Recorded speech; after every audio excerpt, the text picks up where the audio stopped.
Good evening, everyone, and welcome back to the channel. This is Antigonus Gaming. We are back with Fire Emblem Three Houses.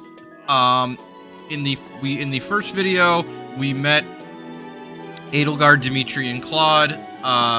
We started our journey with Byleth and Geralt, and we made our way to the monastery where we met Archbishop Rhea, along with Sedeth and Alois, who are people who work for the Church of Seiros. And Byleth basically got pushed into accepting a professorship, so he gets to meet, gets to explore the monastery and decide which house he wants to be his homeroom. We just talked to Rhea, so we're in like her audience chamber. Her office is next door. We can go in there, but there's nothing in there at the moment. It's just there's like a couple of like couches across like a coffee table, and then she's got her desk, and her desk has a like a little flag with the Church of Seiros symbol. It's like a Y with a C, upside down C in the middle, and then there's like another C. It kind of looks like a tennis racket thing with like a moon-shaped thing in the middle, and then there's like another circle that goes around the racket part, and then the like handle has two big like quarter circles that come out in either side. It's kind of hard to describe, but the church colors are like silvery white and light red.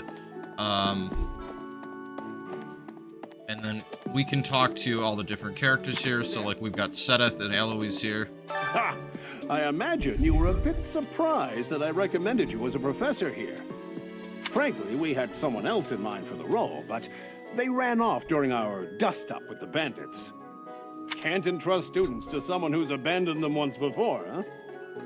You saved the lives of the students you came across. That, at least, was admirable. Now, you should make the rounds. Go around the monastery and see that you greet everyone. We're gonna head to the first floor. So as we advance through the story, we'll get to visit more and more of the monastery.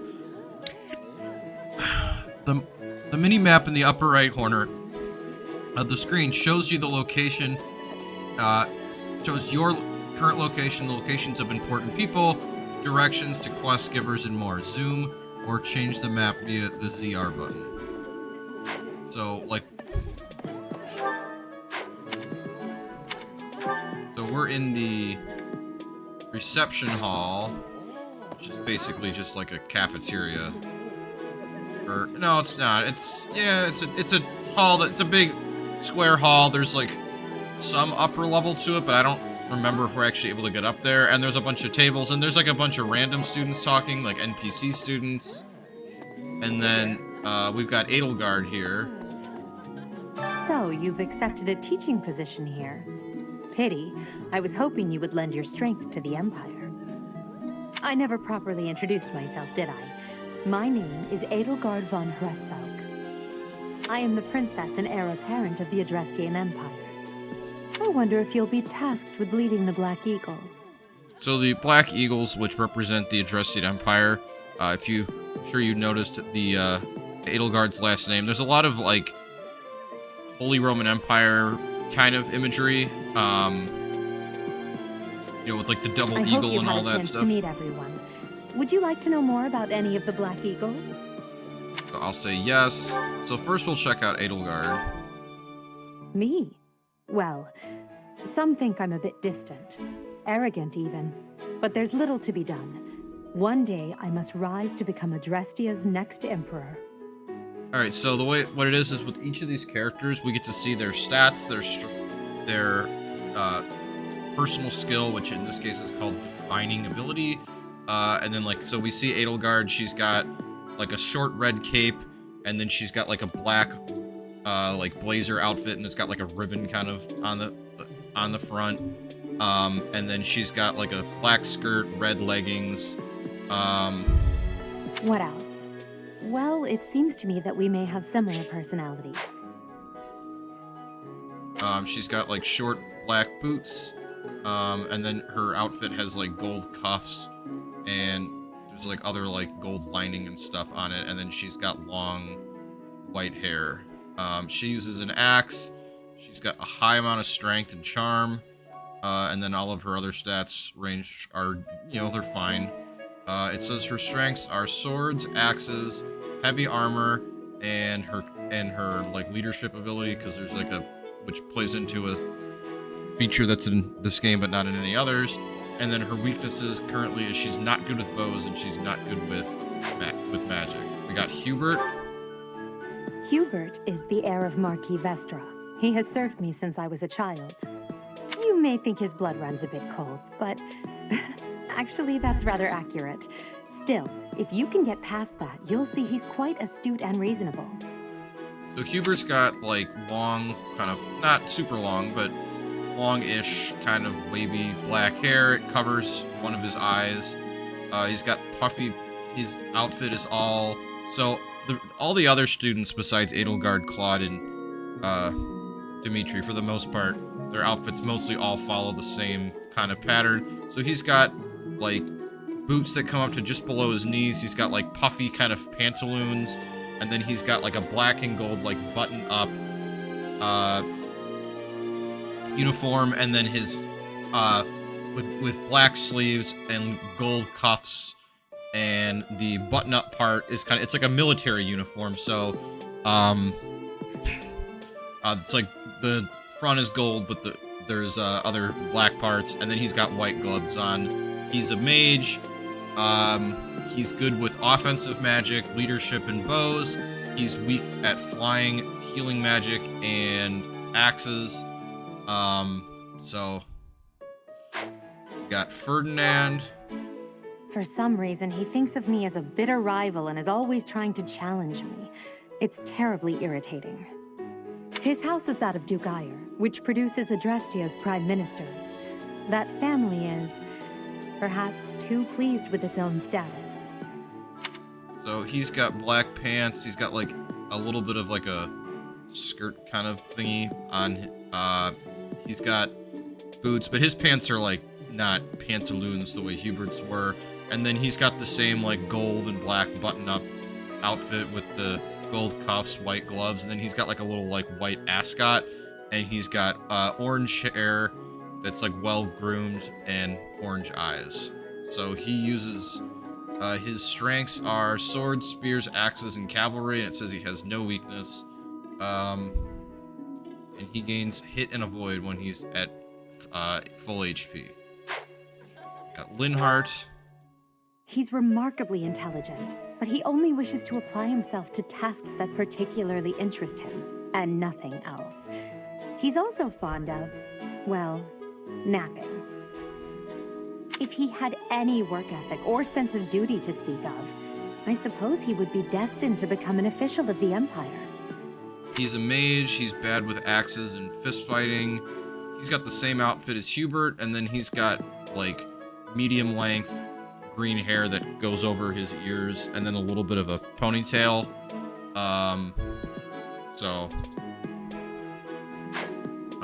Oh, and all of the characters we've shown so far have, like, pale skin. We've got Caspar.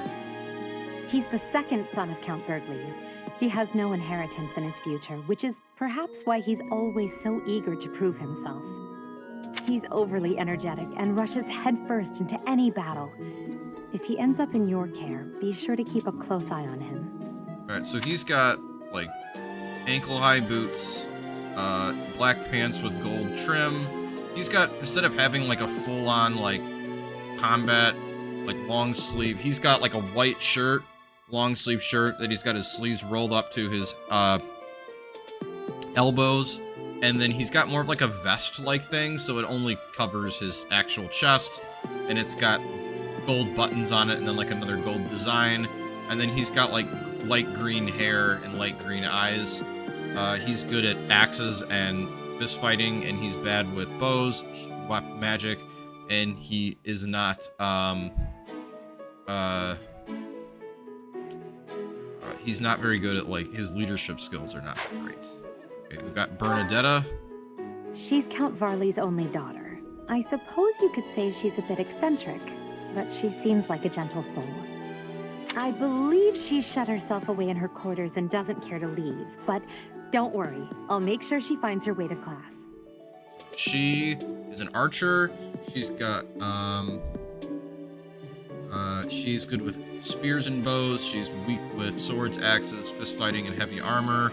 She's got knee-high boots with black boots with gold trim, like a black skirt. You can see a little bit of the skin on her legs, and then she's got the same like gold full sleeve button-up vest that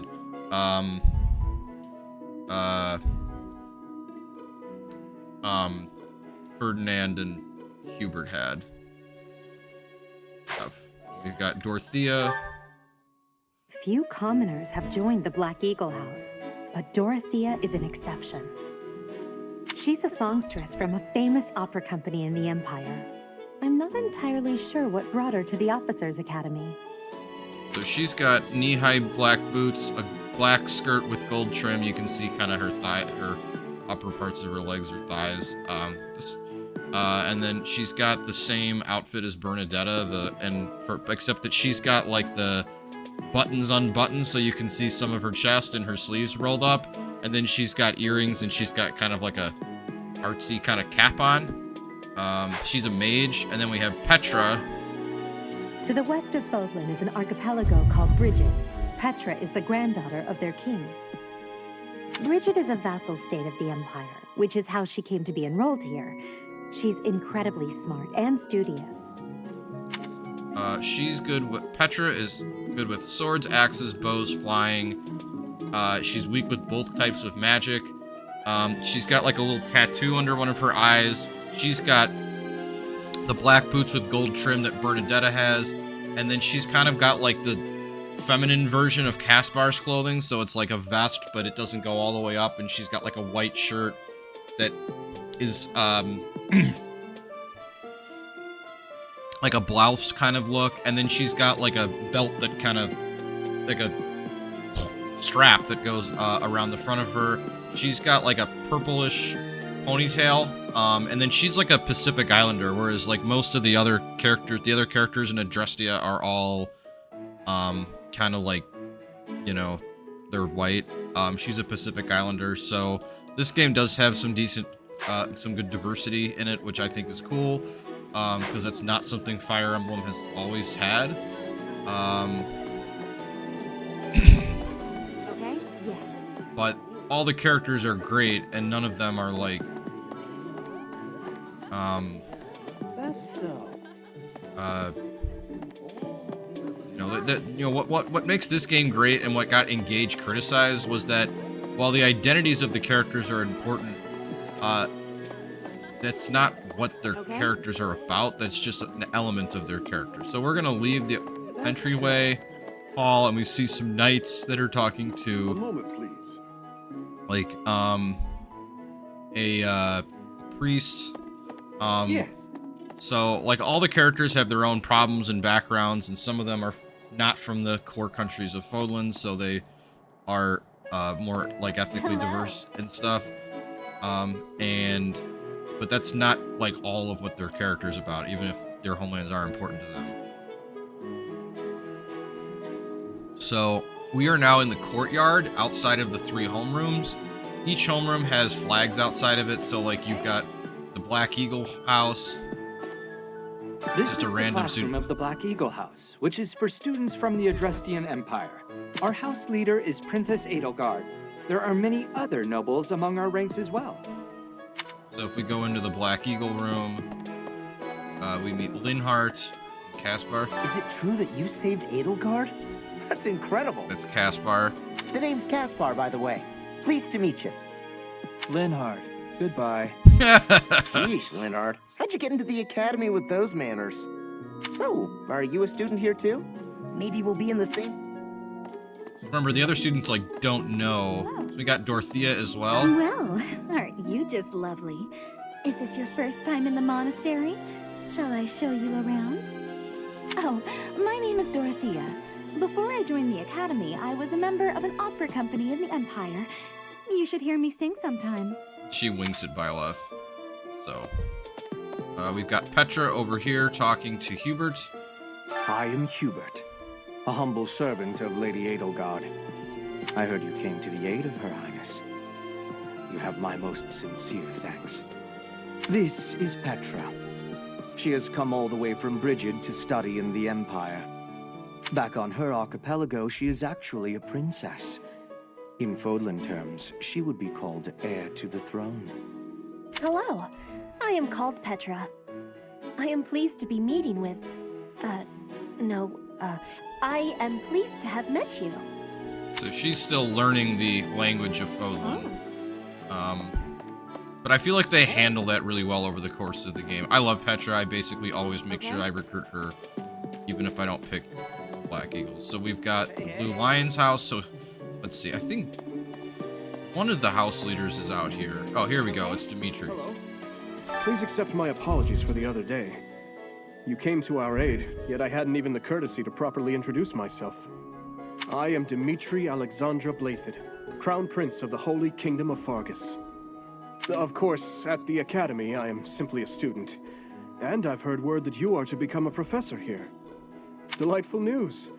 I still have much to learn, but I'm confident I could benefit greatly from your guidance. In any case, welcome to the monastery. I hear you're investigating the different houses here. Did any of the Blue Lions catch your attention? I say yes, so we'll ask Dimitri about himself first. Me? Oh, please forgive me. It's difficult to open up on the spot, don't you think?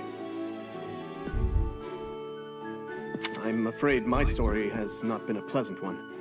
I do hope that doesn't color your view of me, but I understand if that can't be helped. So Dimitri's got, like, blackish steel boots, blackish steel gauntlets, and then he's got, like, a black and silver trim, like, officer's uniform with a small blue cape and a sword. The cape is held on by a sash. He's good at swords, spears, and he's got good leadership. His personal skill is the same as Edelgard. Claude has the same one as well. It just multiplies their experience by 1.2, so they grow fast because the main characters in Three Houses are all pretty broken. And then his weaknesses, he's not very good with with axes or magic.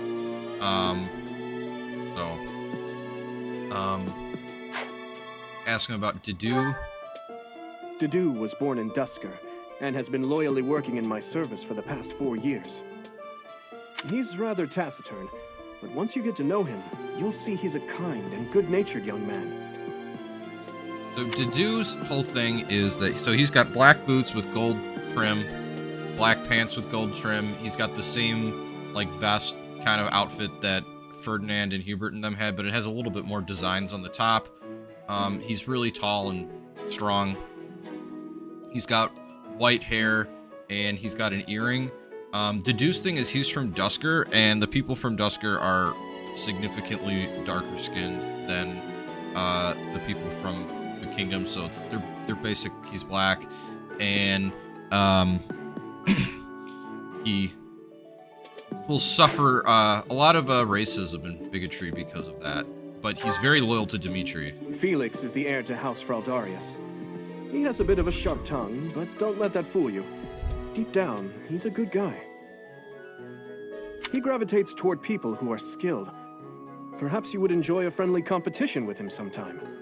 Felix has white boots with gold and black trim, black pants with silver trim. He's got the same, like, vest look that Caspar has without the, like, black sleeves. He's a swordsman. And then he's got, like, his hair is, like, tied up in kind of like a bun. So we'll look at Ash. He's the adoptive son of Lord Lenato of Castle Gaspar, but I hear he was born a commoner. He has an extremely earnest personality, so I'm certain he will approach your lectures with great enthusiasm. Ash has small, like, floppy black boots that go up to his ankles that have gold trim. And then he's kind of, they're not like pantaloons, but they're kind of big pants that are over, like, leggings. They don't go all the way down to his boots, so they're kind of like long shorts. And then he's got that same, like, gold buttoned up full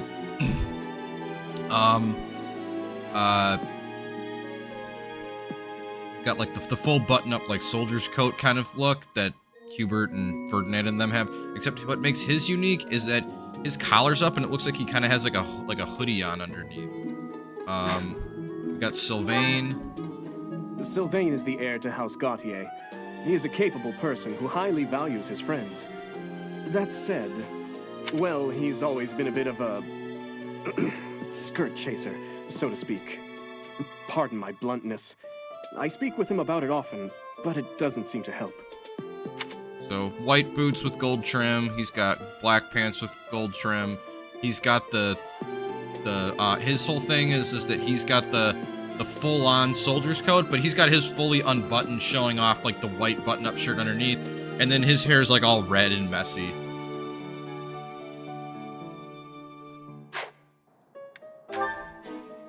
I hear she was born to imperial nobility, but a twist of fate brought her to the kingdom. She may seem carefree on the surface, but she's actually a kind soul who pays careful attention to everyone around her.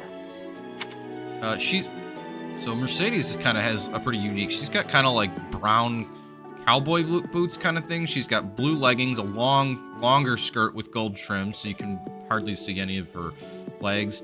And then she's got the white sleeves, kind of like vest-like look, similar to Petra. But then she's got like her own like custom sewn like brown kind of like cloak over it. And then she's got like long, voluminous, kind of like brown hair that's got like a hair tie that goes down. We've got Annette. Annette is Baron Dominic's niece. She is a talented student who scored extremely high marks at the Royal School of Sorcery. She's cheerful and hardworking. Brilliant, really. Though she can be a bit oblivious at times. I hear she caused an explosion in the kitchen last night. Annette's got black boots that have like fancy gold trim with like ribbons on them. She's got blue stockings, a long skirt with a lot of like the gold trim on it, and then she's got like the full button-up gold sleeved soldier's coat with like a sash on it, and then she's got short red hair that's like tied up in the back in 2 spots. And then we have Ingrid. Ingrid is Count Galatia's daughter. She is also a childhood friend of Felix, Sylvain, and myself. She is diligent, industrious, and principled. In truth, she is more knightly than most knights you will ever meet. She's got long knee-high black boots, gold trim, blue stockings, the longer version of the skirt that's got the gold trim, and then she's got the full-on soldier's coat, and then her hair is tied back, is long, and it's tied into a thick braid. Goes all the way down her back. So now we can check out the Blue Lions classroom to see who's in here. We've got Sylvain. Hey there. Are you the mercenary who saved His Highness? It's an honor to meet you. I'm Sylvain Jose Gautier. Feel free to say hi whenever you like. Got Mercedes talking to Annette. And who's this? You don't look familiar at all. Do you work here at the monastery? Oh, Mercy! Do you think this is that mercenary people have been talking about? Now that I think about it, that does sound like something Dimitri may have said. I suppose you'll be enrolling at the Officers' Academy too, then? Well, it's a pleasure to meet you. My name is Mercedes, and this is my best friend. I'm Annette. It's nice to meet you. Then we've got Felix talking to Ingrid. I have heard all about what you did from Prince Dimitri. As a citizen of Fargus, I thank you. He also said you're quite skilled, and he doesn't just say things like that. I look forward to sparring with you and beating you. Felix, must you always speak of fighting right away? Oh, and, you may call me Ingrid. It is a pleasure to make your acquaintance. And then we've got Ash and Dedu. Oh, Ash has like gray hair. Ash is really short, Dedu's really tall, you can tell. Hi there. You must be the one everyone's talking about. I'm Ash. Great to meet you. This here is Dedu. He serves Prince Dimitri.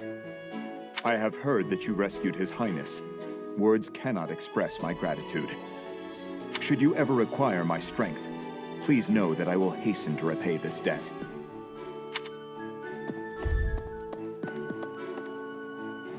we can find Claude. That's so. Here he is, outside the Golden Deer classroom. Well, well, scored a teaching gig here, did you? Talk about a great first impression. I guess that means I'd better introduce myself properly.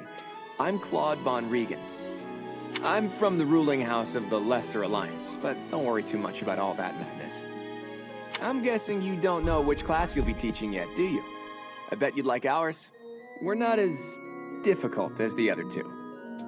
Have you met the folks from the Golden Deer House yet? Care to know more about anyone? I'll say sure. So first we'll start with Claude. Piqued your interest, have I? As luck would have it, I'm pretty curious about you as well. But what's life without a bit of mystery? Let's just spend the next year or so learning about each other little by little. Claude's an archer. He's got the same skill as Edelgard and Dimitri. So his soldier's uniform is a little more, is similar to Dimitri's, but he's got like a cloak almost, or this is like a full body coat, like a trench coat kind of that goes all the way down to his ankles. And then the upper part of it, his like shirt is like unzipped a little bit, so you can see the yellow shirt underneath. He's got a yellow cape, and then he's got a pierced ear, and he's got like an earring and like a little braid. We've got Lawrence. He's the heir of Gloucester territory. If you haven't already picked up on it, he's a bit arrogant and fancies himself a ladies' man. That said, deep down, he's really devoted and honest. Though I wouldn't mind never hearing him talk about his noble obligations ever again.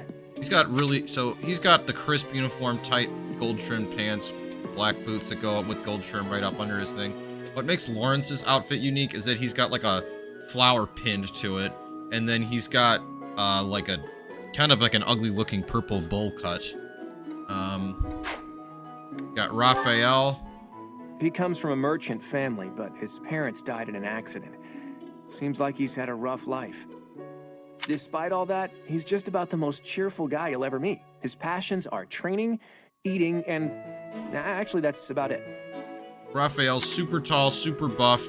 He's got the black pants, but he's got kind of like brown hiking boots, and then he's got suspenders and just like a white shirt that's barely held together because he's so buff, and then he's got blonde hair. We have Ignatz. He's the second son of a merchant family. Since his brother will inherit the business, he's training to become a knight. If you ask me, it doesn't seem like he truly wants to be a knight. He's probably just doing it to please his parents.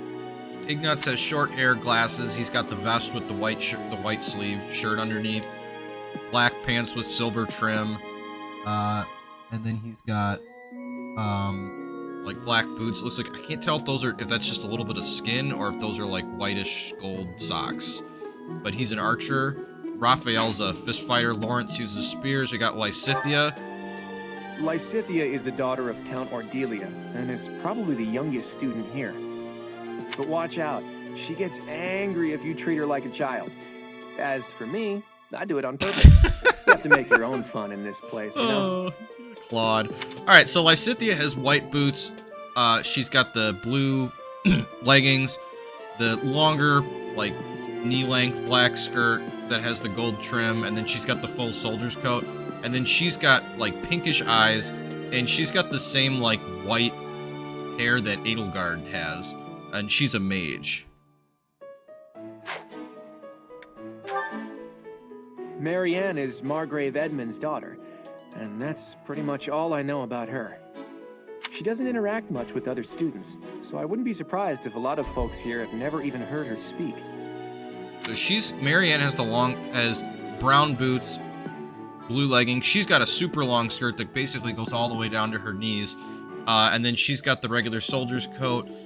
She's got blue hair that's like tied up, and then she's got like kind of like the black like bags under her eyes. You can tell it looks like she doesn't sleep, and she looks really depressed. Hilda is the only daughter of Duke Goneril. It seems her father and brother coddle her quite a bit. If you look up lazy in the dictionary, her picture won't be there because she never got around to submitting it. Not too unusual for a noble, I guess. Hilda's boots go up to her knees. She's got a little bit of blue, like stockings, and you can see a little bit of skin. She's got a skirt, and then she's got like the vest with the white long sleeves around it, and then she has long, like 2 pink twin tails and pink eyes. She's an axe user. Leone enrolled because she wants to be a mercenary. I think she said that her father is a hunter. She's pretty blunt and as stingy as they come. A habitual saver, too. I think she's hoping to repay her village for helping to send her here. So Leone's kind of got, she's got like the vest outfit going, short, brown, like light orange hair, orange eyes, short black boots, short black, like the blue socks that go up to her knees, and then she's got like a knee guard, and then she's got some kind of like an orange coat tied around her waist. And she uses a spear. So all the characters in Three Houses either start off as commoners or nobles.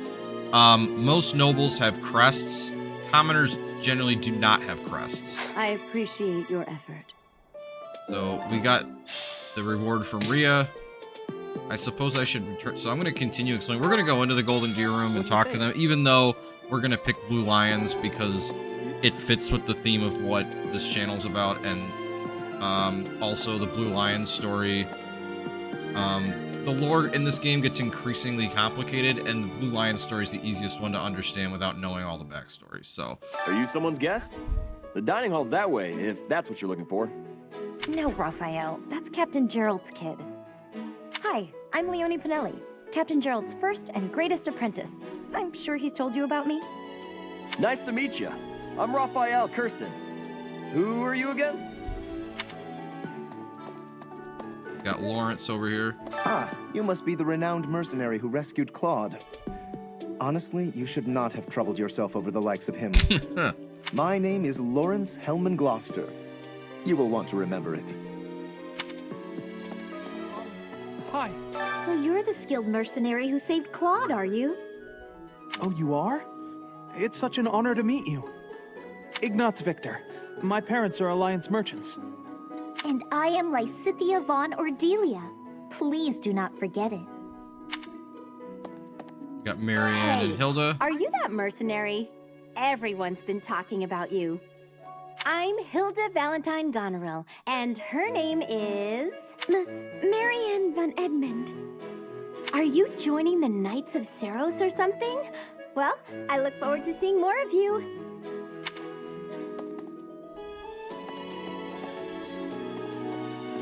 Alright, so that is basically everyone. So now we can go back to...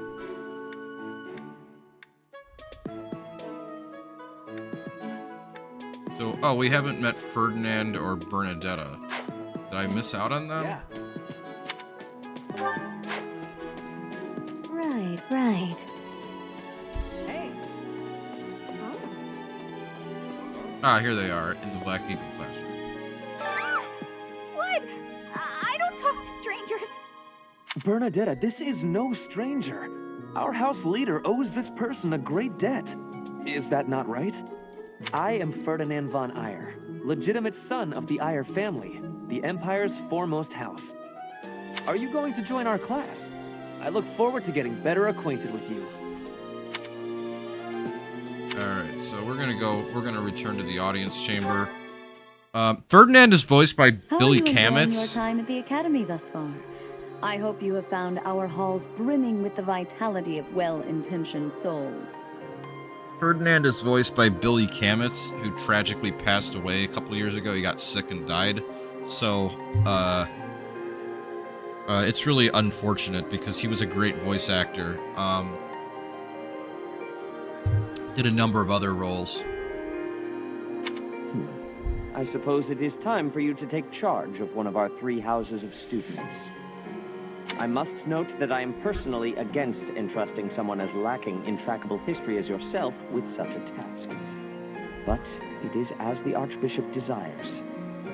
The black eagles, the blue lions, and the golden deer.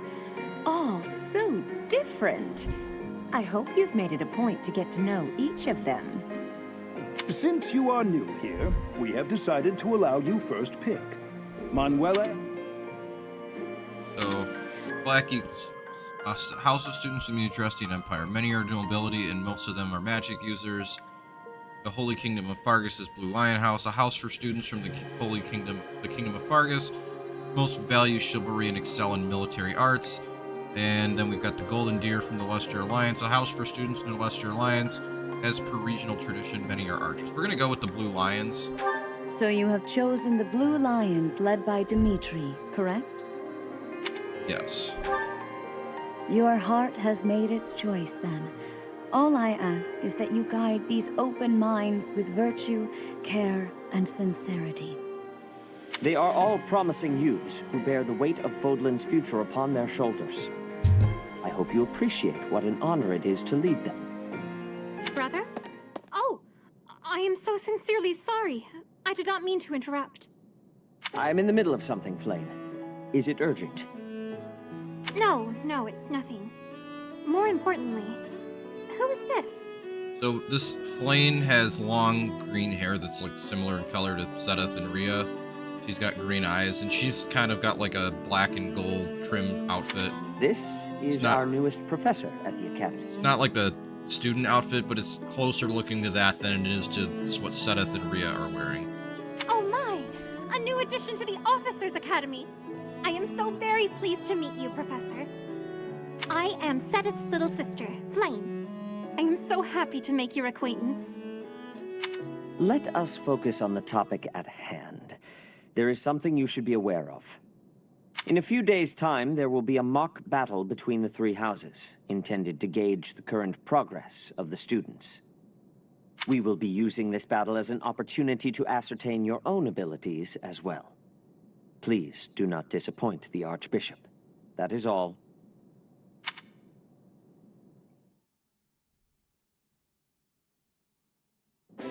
Wait, does this mean our new professor is... No, I really can't believe it! But I was speaking to you so casually, as though we were companions. We're in the Blue Lions classroom now, and we've got Dimitri standing right in front of us, flanked on both sides by all the other Blue Lions characters. Oh, I am so sorry, Professor. You just look the same age as the rest of us, and... Oh, and I'm sorry I just said that too. I really must watch my tongue. I can say I don't mind if you treat me as a friend. You say that, but I just don't know about all of this. I'll admit, it doesn't sit well with me either. After all, we wish to show you due respect. Sure, but if the professor says it's okay, shouldn't that be enough? That is, if your highness can consent to such a thing. After all, we're already speaking this way to our future king, so we may as well relax our speech with our professor too, right? Well, we're not in the kingdom, so it only goes to follow that we should all speak companionably. I concede. If the professor says it's fine, we ought to accept that kindness gratefully. As for me, I'm not sure I can manage. You don't have to force yourself if it's too difficult. You're fine with that too, right, Professor? Byleth nods yes. Having heard of your skills, I'm eager to meet you in battle. Come to the training ground later. There, you will show me what you're capable of. You aren't wasting any time, are you, Felix? As it were, count me in for any such battle. Pardon me, but I would also love to observe you in battle for future reference, if that's okay with you. Ash, I won't have you speak of merely watching. You should join us as well. If you get injured, simply say the word and I'll patch you up straight away. Your Highness, do take care not to go overboard. You worry too much to do. I'll be fine, I promise. My companions, is there not something inherently wrong with crossing blades as a way to bond with each other? Huh, I never thought of it that way. Well, if that's how you feel, I suppose you'll just stay behind while the rest of us are at the training ground? Ingrid, my dearest friend, you really are too harsh on me. Well then, Professor, what do you think? As you can see, the Blue Lion House is a lively bunch, you'll find none who work harder. I'm certain we'll cause our fair share of trouble, but I'm very much looking forward to the year ahead.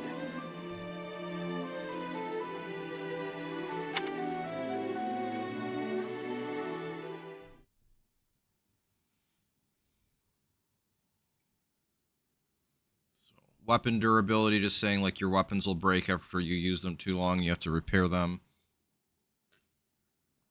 They kind of rehash the tutorials and the loading screens. So this game was heavily inspired by not only some of the older Fire Emblem games, but also by Persona and Game of Thrones, which were both kind of at the peak. Persona 5, the Persona 5 mania was kind of at its peak when this game was being developed, as was the popularity of Game of Thrones. So the story is very much a Game of Thrones kind of story where you've got these three competing houses, and then the gameplay loop is like a Persona system with a calendar. So we received 1,000 gold from the church as funding for activities, and we teach during the week. Say, while you're here, I'd like to use this device I designed to determine whether the power of a crest resides within you. Won't hurt a bit. Promise. We're in Hanneman's office. You don't know about crests? Well, allow me to tell you everything, absolutely everything about them. Is your calendar clear? This will take a while. Crests are a fascinating topic, but before one can dive deeply into said topic, one must first understand what crests are. They are power incarnate. They are said to have been bestowed upon humans by the goddess countless ages ago. They exist within the flesh and are passed down through bloodlines. Those who carry crests may excel at magic, display exceptional strength, or any number of boons. Each crest has its own power, the nature of which is beyond mortal understanding. For now. I can see you believe I have a crest? I suspect as much, yes. But we won't know for sure unless I look into the matter. As I said, crests are passed down through the blood. However, just because someone carries a crest does not necessarily mean their descendants will inherit it as well. Only a scarce few descendants of a crest's bloodline end up inheriting that crest's power. Perhaps one of your ancestors bore a crest, and you just happen to inherit it. That is how a crest usually presents itself, after all. So do what you can to find out. Yes, of course. I'll get to the bottom of it straight away. Now then, please go ahead and hold out your arm over this device here. It's like a scanning device. What is this? A pattern I've never seen before. Is it possible an as yet undiscovered crest has been detected? To think... Pardon my unrestrained jubilation. I have much to consider. You may leave now. I have more research to do in regard to this crest. Yes, so very much more research. But for now, your work here is done. What could this line here be indicating? Perhaps it represents a lack of symmetry. Or perhaps... What an... Oh, oops, sorry, I skipped some dialogue. He's just super excited because Byleth has the Crest of Flames. In every game, there's always like a fire emblem. In this game, the fire emblem is Byleth's crest. With each moon, professors of the Officers' Academy receive a schedule for the month ahead. It notes the days on which events and missions will take place that month. Pay careful attention. Oh, sorry, Rhea. I accidentally had it. I clicked go, but it was already on fast forward. All right, so each month you get 1 day a week off, which is Sunday. Birthdays are marked. At the end of each month, there will be a battle. That battle will be marked by the flag of your faction. Since we picked the Blue Lions, the battle is marked by the Blue Lion crest. You can choose to do seminars, which will increase your stats. We can't do that yet. Battles, We can explore or we can rest, which just takes us automatically to the next, I think either the next week or the end of the month. And you have like activity points, so we're going to explore.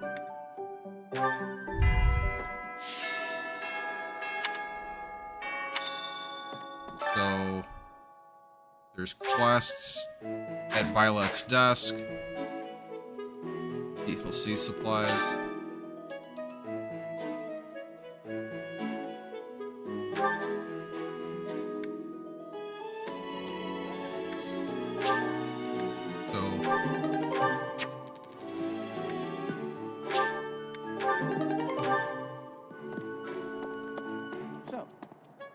Got set up here. These are the students' quarters. To better help you supervise them, you also have a room here. Your room is here at the end. Commoner, as a rule, we try to avoid discrimination based on social status here, but the nobility can be quite insistent when it comes to matters of propriety. Speaking of, it would be best for you to avoid improper conduct. I expect you to set a good example for the students. The part I missed, because I actually had it on audio advance, was that the nobles all stay upstairs in the inside part, and then most of the commoners have the rooms on the lower level. So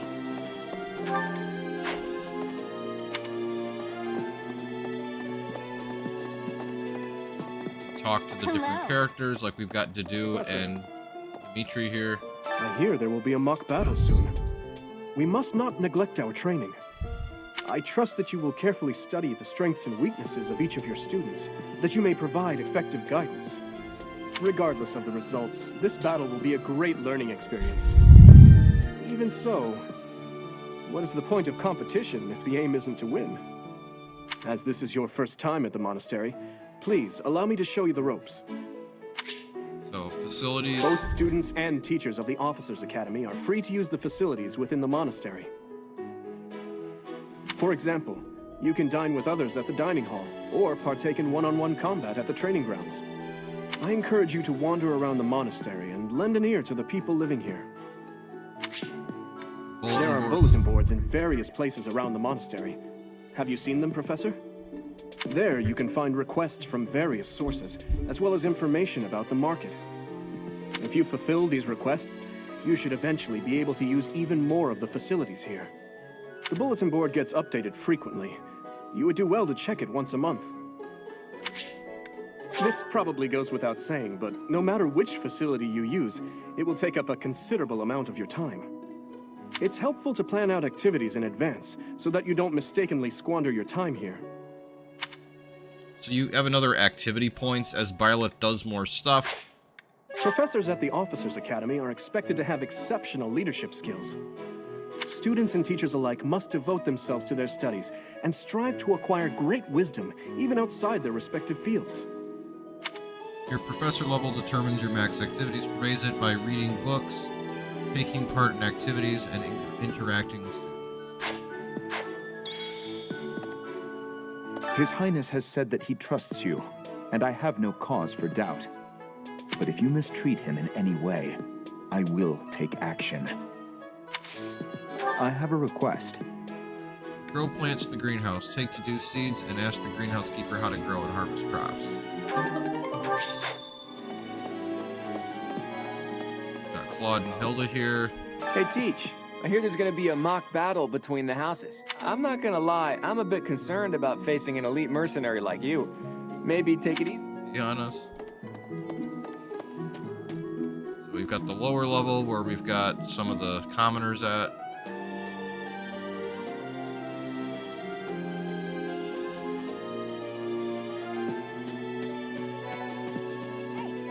I'm Captain Gerald's first and best apprentice. I can beat anyone, Professor. Even you, if I have to. It may have been only for a short time, but I learned from the absolute best. Got Bernadetta. I was just heading back to my room. Bye! Runs into her room. I don't like to come out unless I really have to. Hope you're okay with that, Professor. Got Sylvain here. Hey, Professor. If you got spare time, wanna join me for a trip into town? We could try to pick up beautiful girls. Or not. I'm kidding. Don't look at me like that. Professor, I've got a small favor to ask. So, try sharing a meal with others in the dining hall. You can even treat someone to their favorite meals, like talk to the dining staff for details.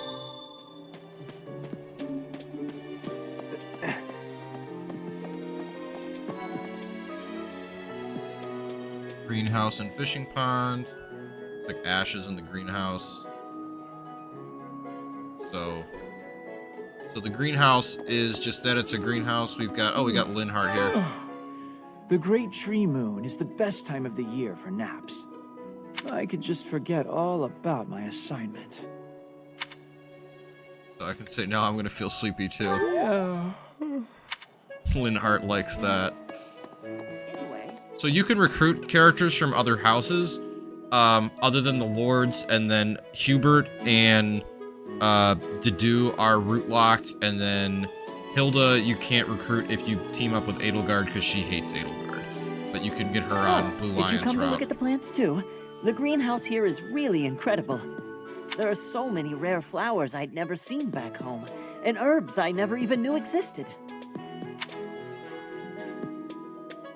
My adoptive father is the real expert.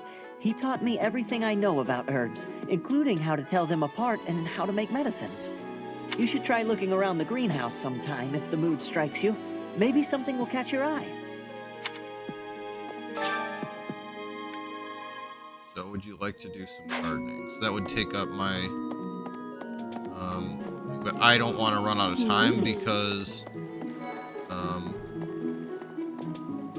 so we've got Marianne out on the end of the edge. Goddess, I pray to thee.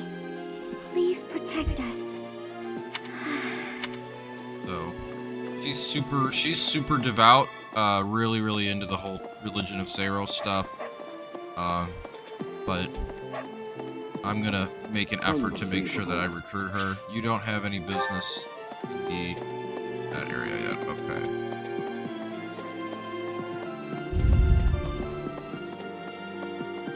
That's so. Yeah. Now we're in the dining hall. We see Raphael. We see, I think it looks like Felix, Petra. So we've got a bunch of tables. There's two large sets of tables. And then we've got like an dining counter. We got Felix. I'm busy. Do you want something? So I'll say I was hoping to spar with you. I can't right now, but let's fight soon. I look forward to beating you. Talk to Petra. Here at the monastery, I have had many great learnings from many great people. I am hopeful to have learnings from you, too.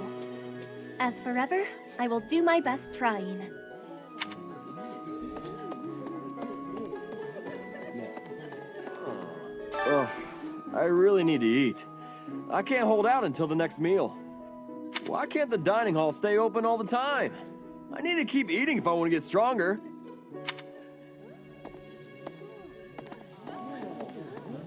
Gonna keep exploring for the time being.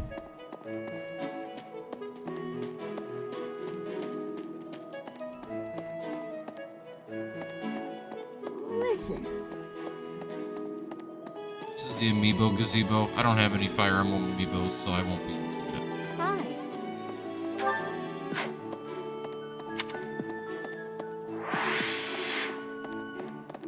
Let me see. Got Dorothea here. Yes, it's true that I'm the only commoner in the Black Eagle house. I knew that before the first day of class. Those people are simply exhausting.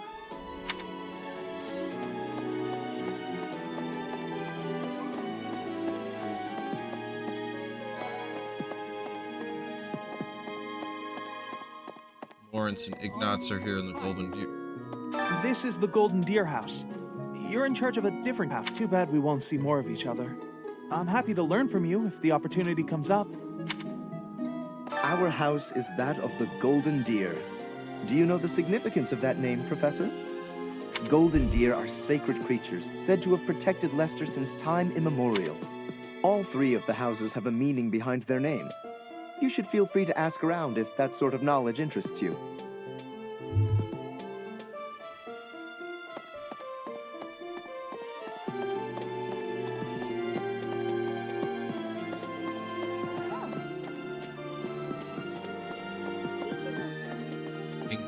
Ingrid here in The Blue Lion House derived its name from the honorary title of the first king of Fargus.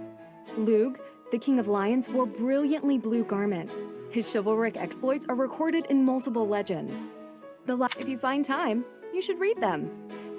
I keep accidentally scrolling forward. Lug the Lion King was the founder of Fargus in... Before I came to the Officers Academy, I attended a school of magic in the kingdom capital. I guess Lawrence was at the School of Magic. But Annie was always just so nice to me, even though I was older. She's my best friend in the world. Mercedes, Annette, and Lawrence all went to the same magic academy in the kingdom capital, though Lawrence didn't spend much time with them. Do you know the provenance of our class name? The eagle. That refers to the twin-headed eagle on the Adrestian Empire's coat of arms. And black is the traditional color of the Empire's armor, hence black eagles. The double-headed eagle was the symbol of the Holy Roman Empire in the second half of its tenure. And since the Adrestian Empire is a holy empire, very much is... So we got Lysithea here. Hi, Professor. Have you gotten around to visiting the library yet? It's absolutely loaded with valuable information. I only wish I wasn't burdened with the necessity of sleep, so I could spend all my hours there. So I can say you like reading, you ought to get some rest. In a manner, yes. But it's more that I want to learn as much as I possibly can. We'll go upstairs. This is where Rhea's chamber is, but we've also got bulletin board, and then there's other stuff up here as well. So,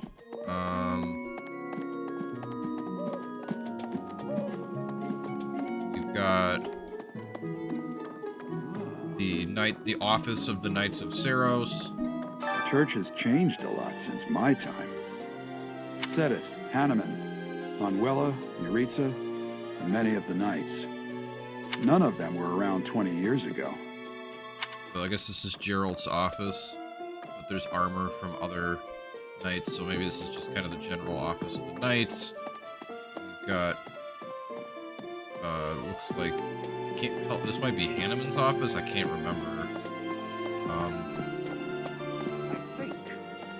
Nope, we've got kind of... Apparently, there is to be a mock battle between the houses. Interesting, but I hope you understand that I have far more important things on my mind. My research is proceeding slower than I would like. Your crest is something of a challenge. Frustrating, yet also quite intriguing. I was wondering if I might get a sample of your flesh. A couple square inches would do. No? Perhaps some blood? A couple of drops on the device are all I need. So he's got like his crest analyzer on the floor, so I'll give him my blood sample. Oh, thank you, Professor. Those few drops of blood are invaluable to my research. Oh, so much more to learn. He's such a nerd. So his office he's got a purple carpet, he's got his like crest analyzer, and you can actually bring up part of the crest of flames. And then he's got his desk, and then there's basically bookshelves, lots and lots of bookshelves, and there's like a chalkboard, and then there's a table with some chairs around it. Manuela's office is, so she's a healer, so her office is more of like a nursery, so it's got like, you know, an infirmary, so it's got like a table and chairs, and then some beds. A mock battle? This early? Wow, Professor. They're not giving you any time to settle in, are they? Don't worry, though. Should you get injured, I will care for you all through your recuperation. I will see to you, oh so very, very personally. Yeah. support points. We got Alois here. Captain Gerald has hardly changed since 20 years ago. I've aged at least 3 times as much as he has. Why am I talking about this? Oh, right. It was because I just overheard Tomas remarking on the subject. The leader of a legendary group of knights returned. People are bound to be talking about the old captain. So we're gonna go to the library.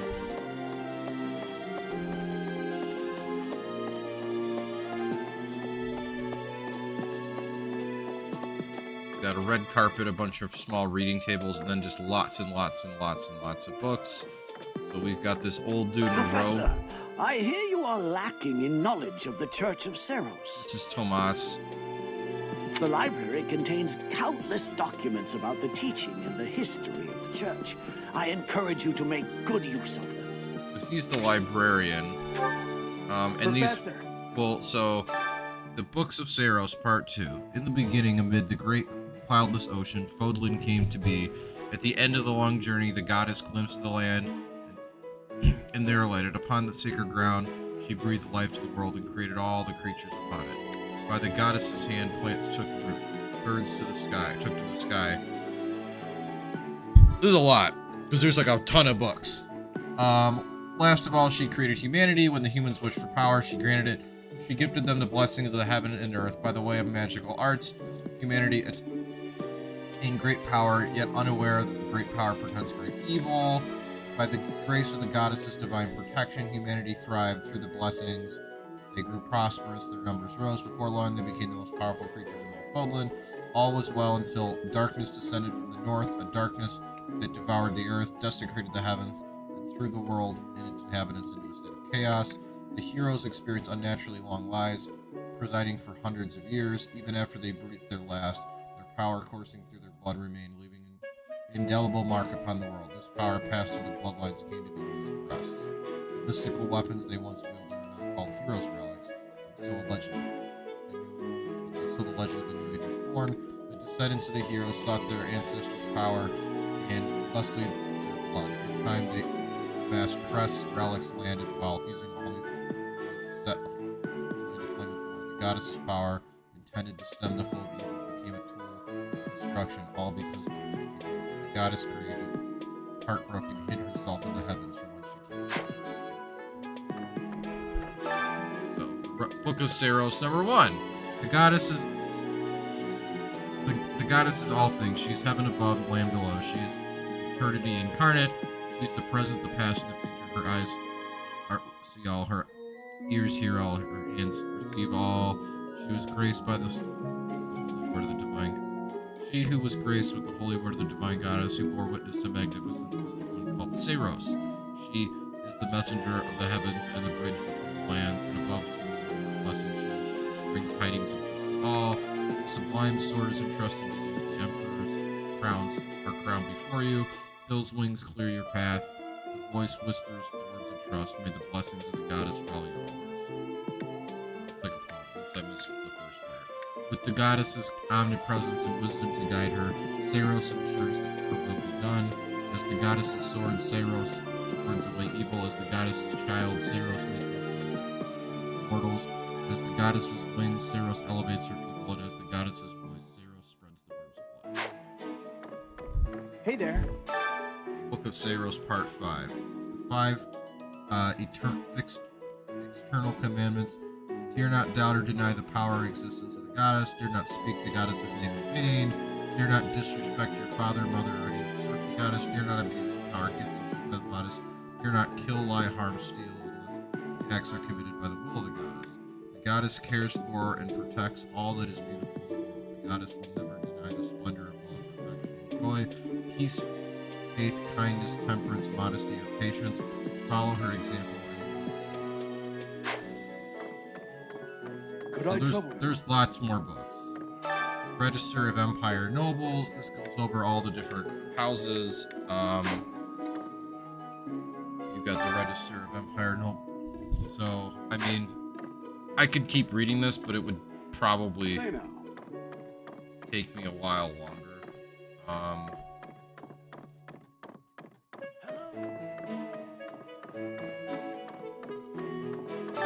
Traveler's Journal, Issue 1. Elmira, a great kingdom of the east of Fodlan, its territory borders that of the Western Alliance with the precipitous mountain range known as Fodlan's Throne, acting as the dividing line, which will maintain a strong legacy of horsemanship and relish in the thrill of battle. This vast kingdom is rich in fertile prairies, deserts, and mountain ranges. Albanea, a continent to the northwest of Fodlan, its frigid climate is home to numerous rare and valuable species of flora and fauna. However, the human population there is extremely small due to the intense cold and frozen earth, which is both suitable for growing grain crops. Northeast is the name of the metropolis of magic to the southeast of Fodlan, as well as the boundless desert that surrounds it. In the distant past, it was called the City of Illusion, thanks to an intricate web of trading routes. Rumors of its profound and mysterious magic continue to spread. Dagda, a continent to the southwest of Fodlan, due to its extreme distance from Fodlan, rumors of this relatively unknown world is found. Some claim it's a tropical rainforest, while others insist it's a giant frozen desert. The vast continent stretches far into the north and south and supports a wide variety of terrain. So there's even more books, but it would take a while, and we're already an hour into this video, and we haven't even done a mission yet. So we're gonna go down and we're gonna do the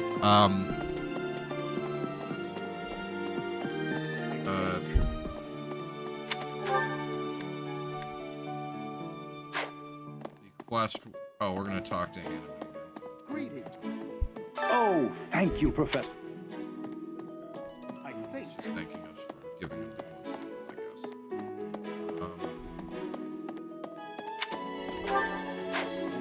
guess. Talk to Rhea, and then we'll do the. Of course. Do bear in mind that even as you are appraising your students, they are appraising you as well. I hope that you will do your best. Oh, and I look forward to witnessing your prowess in the mock battle.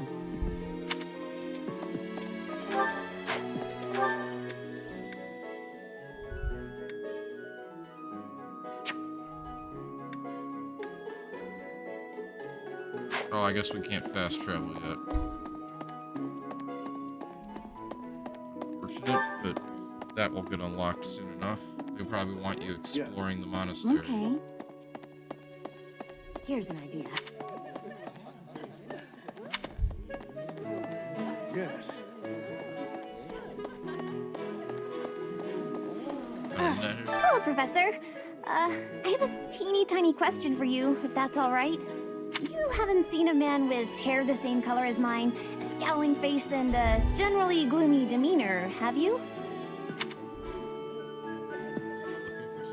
Well, yes. It's a bit difficult to explain. Please just let me know if you do see him, okay?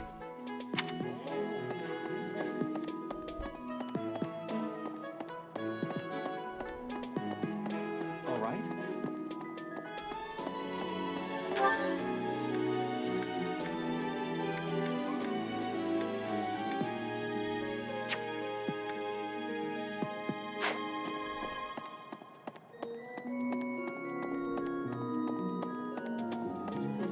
Oh, we've got Flayn here, and she's got a close first. Hello? Well, I call you that, but I am afraid I am not a student here myself. Should the opportunity arise, I would love to become a student. The monastery is kind enough to provide a sanctuary for my brother and I. He's the only family I have. Might you help me with Catch a favor? a fish for the ceremony and bring it to Flayn. Head to the fishing pond, the bait she gave you, and speak to the fish. Try fishing. Try it out. Flayn is obsessed with fish. It's kind of a meme in the online community how obsessed with fish she is. We're gonna talk to the fish keeper. Would you like to fish in the pond? I'll say yes. So we're standing out on the dock. There's like a pond here that has fish in it. To begin fishing, first select your bait. Wait until you see a silhouette of the fish you want to catch, and then press the A button to hook it. Don't wait too long though, or the fish will escape. So there's like a ring that you have to like time. Press the A button when the circles overlap to reduce the stamina of the fish. Once the stamina depletes, you will have successfully caught the fish. If your line breaks, the fish will escape. Durability of the fishing line increases with your professor level. Repeated excellent timings will create combos that reduce the fish's stamina quickly. If If you land excellent timings at all opportunities, you will have a more valuable fish than usual. So Flame's bait, because she gave us like a generic starter bait.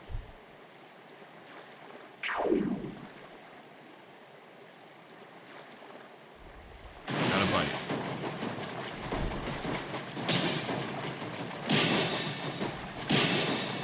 Oh, I got a good. So you got the Carassies. This is a small fish is common to all regions of Fodlan. It's somehow connected to the Saint Stephen. And we gain some professors. Maybe. So we can report this to Flan. Fishing does not take up energy points, so it is one you can spam it to up your professor level. You have helped me so much. Quest complete. Down increase.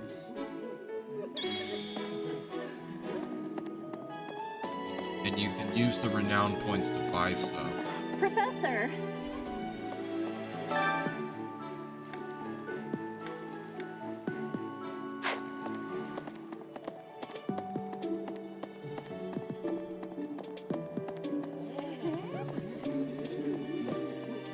Talk to the dining hall staff.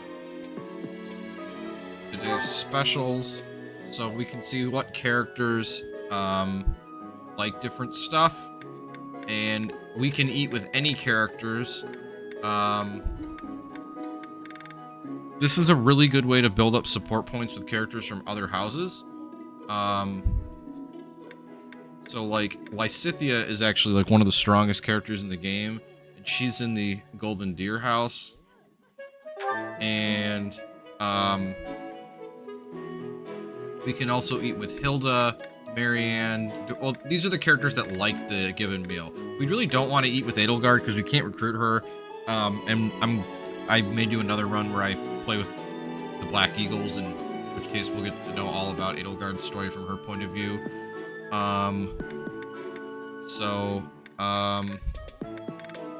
We'll probably just go with Marianne too, because she's a little bit difficult to recruit, and I want to recruit her.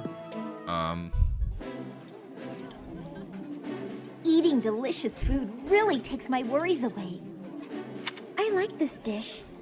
It was my father's favorite. Bonds among the three of you get stronger. Professor level up. You have now earned more activity points. You'll now get more monthly funds.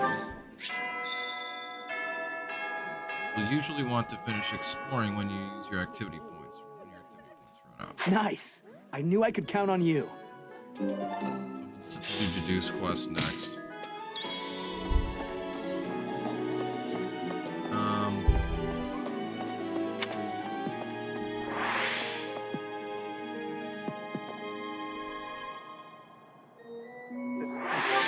This will end today's free time. Yes. So we'll go to the mock bat. It's Ferdinand's birthday. Would you like to celebrate flowers? I'll say yes. Much appreciated. So he appreciates that, and that will make it slightly easier to recruit him. So we're gonna go to the mission. So now the mission menu will show us a map, so we see all of Fodlan. Garreg Mach is like in the middle of the mountains, the mountain ranges that run through the middle of the continent. You see Luster on the right, Adrestia to the left and the south, Fargus to the north, and then there are other areas like Brigid is an island archipelago to the southwest. That's where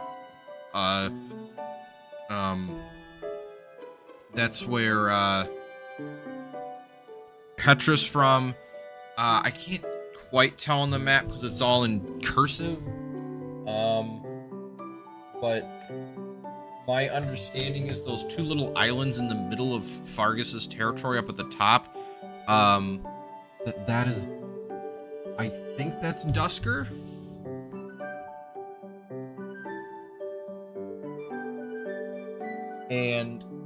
But I can't tell, and that's where To Do is from. And then Strang is up to the north, and then Albania is to the west. Fortunately, we don't really do much with either of those, so this is just Celeste just at level 1. It's the mock battle between all three houses. So it's actually a 3-way fight. Rivalry of the Houses. White Clouds, Chapter 1, 3 Houses. Ah, it's finally time for the mock battle. I'm eager to put my skills to use. And you, Professor? I'll say I'm looking forward to it. Like that answer? Excellent. I have high expectations for your command. That said, I've no doubt it will take everything we've got to pull a victory. Our opponents are mighty, that much is certain, but I'm positive we can win. Hey there, did we miss our invite to this strategy meeting? No, no worries, we'll just join in now. Nice try, Claude, but I do not intend to let slip our strategies, especially when we are up against such strong opponents as you two. Well now, kind words from His Kingliness. If that's the case, we'd better come up with some clever schemes so as not to disappoint. Right, Princess? Right. No matter the tactics you devise, we will destroy you. The best you can hope for is to learn a thing or two. There's nothing wrong with a friendly rivalry, but let's not get carried away. A rash attitude could be your undoing after all. Perhaps your time would be better spent preparing instead of worrying about the competition's mindset. Hey now, if you two were getting this fired up before the battle even starts, it'll make it that much easier for my class to sweep up a win. So please, carry on. A good point, Claude. I apologize, that wasn't my intention. At any rate, let's vow to make this a productive battle, shall we? I'll say I don't intend to lose. Oh?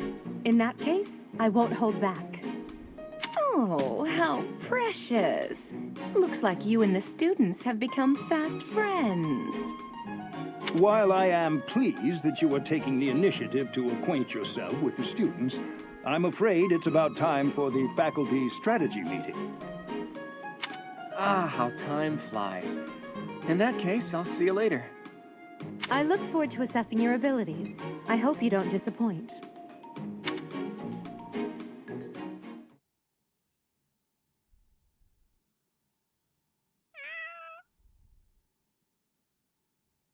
One of the things they added when people complained was that you couldn't interact with the dogs and the cats on the monastery. So when they did the free DLC patch like a year after the game came out, that was one of the additions they made. Magic. So magic can provide a new means of attack and defense. You must equip attack magic and place the weapon. But if you can use assist magic regardless of your order of your equipment. All magic has limited uses, but they will replenish with each battle. The magic your units gain access to is determined by their skills. Study reason to learn black and dark magic. Develop faith to learn magic. Battle preparations. Choose the units on the option to determine whom to send to battle. Press the A button to toggle units highlighted in green cannot be excluded. Choose the inventory option to sort items, equip abilities, or combat arts, assign battalions, or change your units' classes. Choose the map option to see the area and the placement of your units. Once your preparations are complete, so the first thing we're going to do is we're going to go to systems. So I don't normally do this, but since I'm doing a playthrough for people who might want to be able to see, I'm going to put the grid on, though in my opinion the grid in this game looks pretty ugly compared to like what it looks like in a lot of other Fire Emblem games where it's black, with this it's gray. It's kind of bizarre, but this map is basically a plain with some various forests. We've got Hanneman is with the Golden Deer, so he's got Claude, Hilda, Ignatz, Lawrence with him. He's up, that's the upper left-hand corner. In the upper right-hand corner, we've got Dorothea, Edelgard, Hubert, Ferdinand, and Manuela. I guess they're all enemies together. I thought they would be 3 separate armies, but I guess not. And then on our side, we've got Dimitri, Dedu, Ash, Mercedes, and Byleth. Third. So Felix, Annette, Sylvain and Ingrid. I think this should probably be fine. We're gonna fight here. Rout the enemy. All of your units fall in battle is the defeat condition. It is about time for the battle to begin. Our victory depends on your leadership. Do not let us down. I'm sure you already understand, but the house that defeats the other two is declared the winner. Incidentally, I'll be overseeing this mock battle, so listen well if you want to win. Stay focused. I'll cut through. Here we go. I'll give it my all. Mercedes and Ash both have bows. What should I do? do? Has an axe. Dimitri has a spear. Violet has a sword. So we've got everything. None of your shallow tactics are required, Claude. Ignatz and I will dismantle the opposition. Me? But I'm not ready. Are you making light of our new professor? If you drop your guard, you're gonna get hurt. Dorothea, will you head toward the front lines? I wish to draw the enemy toward us. You got it, 80. Leave it to me.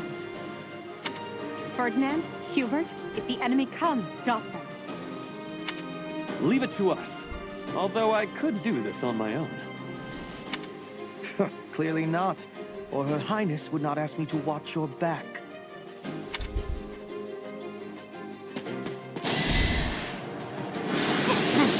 So she just used Thunder on Dedu, which did a lot of damage actually.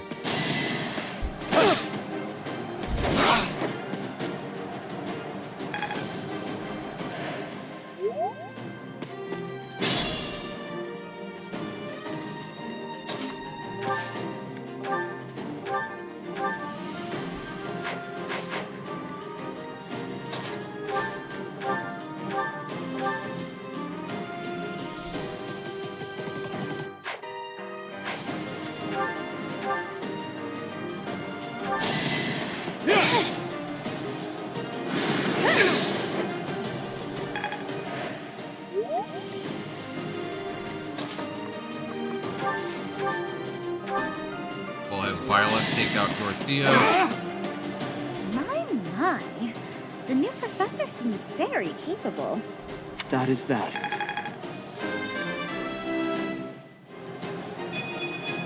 Good level up, HP, must all strength, do our magic, part. speed, luck, resistance.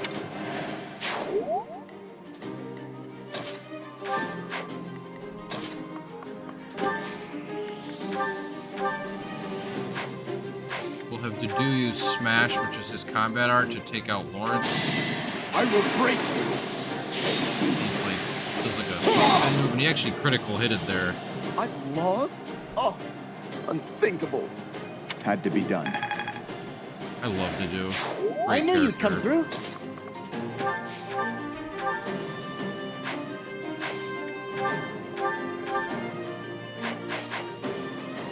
So if we use curved shot, can I take Ignatz out? I think I can. Okay, in that case, I'm just going to do damage to him, and I'm going to have Mercedes heal Dedu. My thanks.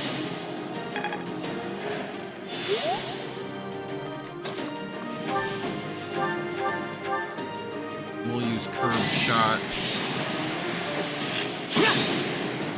to do some damage to Ignatz with Ash without him being able to counterattack, because curved shot goes as an extra. Well bit of done, Teach. I may have to take this seriously after all.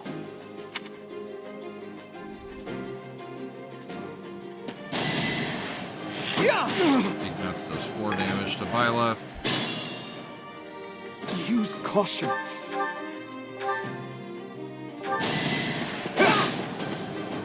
I've lost. Is that all? Oh, oops, sorry, I keep skipping the dialogue, I'm sorry. Oh, that was kind of a mediocre Slow level, and steady. but here he comments on it. The way he comments on his level ups, we're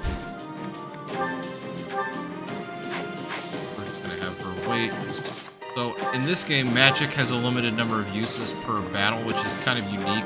Fire Emblem, most Fire Emblem games usually have like a book that'll have like 30 uses or a staff that also... Are you really gonna... Victory is in sight, Black Eagles. Do not let up. Edelgard's gonna come forward. Claude's gonna come around bushes. Hubert uses dark magic.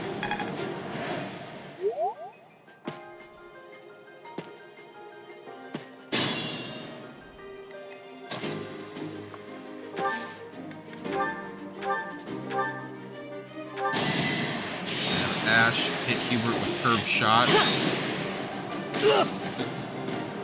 Magic is the strongest. I think that this map throws at you. Especially since the Blue Lions don't have a ton of mages in the early going. That's why recruiting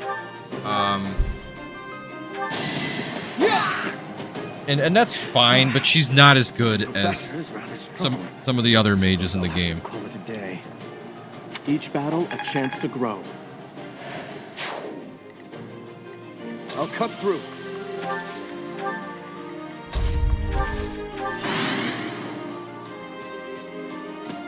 There can be no victory unless I defeat you. So be it.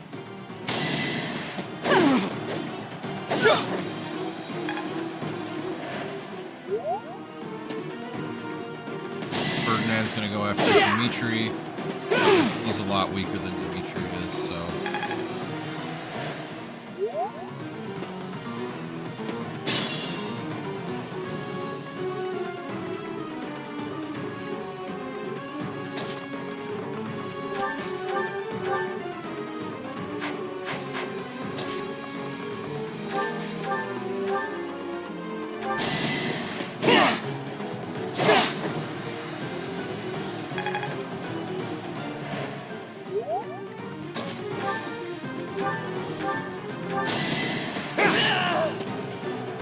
Son of House Ire.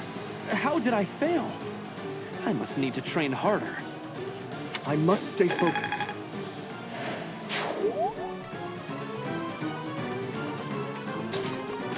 We're gonna have Mercedes heal Byleth, who's almost down to 2 HP. Well done. Be mindful.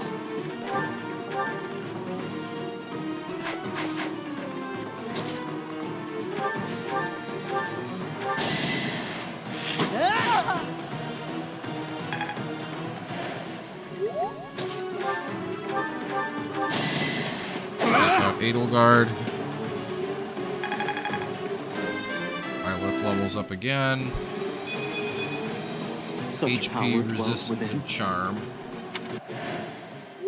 Forced to retreat. Well, things will only get tougher from here on out. Got Claude, Hilda, and Hanneman coming after us.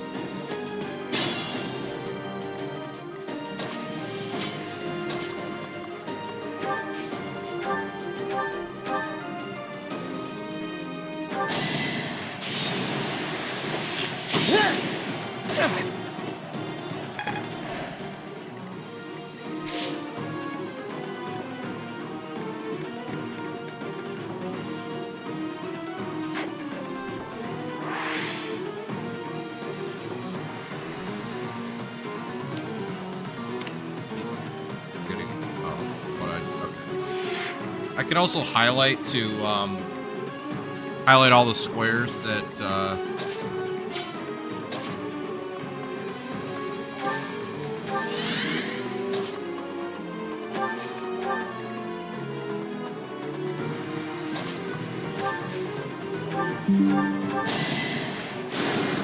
Thanks for that.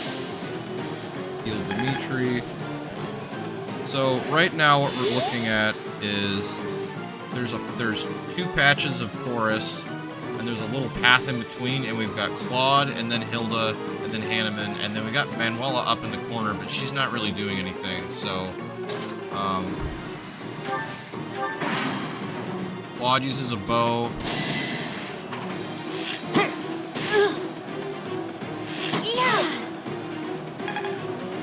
Hilda uses an axe. And then Hanneman's got magic. Oh, jeez, that's not good. Maybe. I'm not. And no.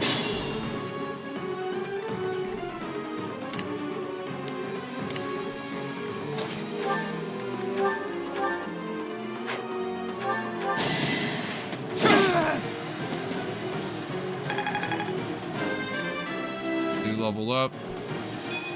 Got HP, resistance, whatever comes. Getting resistance is actually big for him. I hate losing.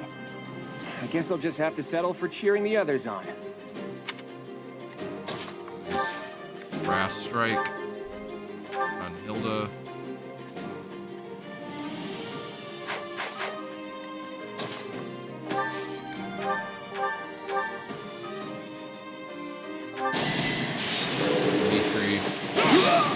Triggered his crest, so he goodness. The leadership of someone with actual battle experience is, well, I was as good as useless. Over already. Oh, except I lost Ash. I got too aggressive there and I couldn't rewind. We'll get that later on. Okay. He'll get stronger yet. Great level up. So he got HP, strength, magic, speed, defense, charm. Hey, you didn't compliment me like that when my class won last year.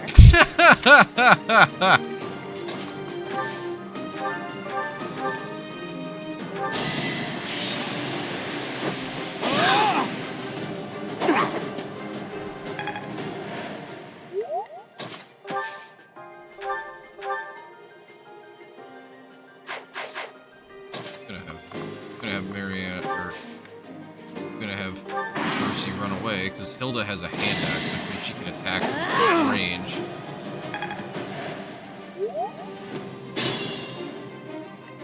Careful now.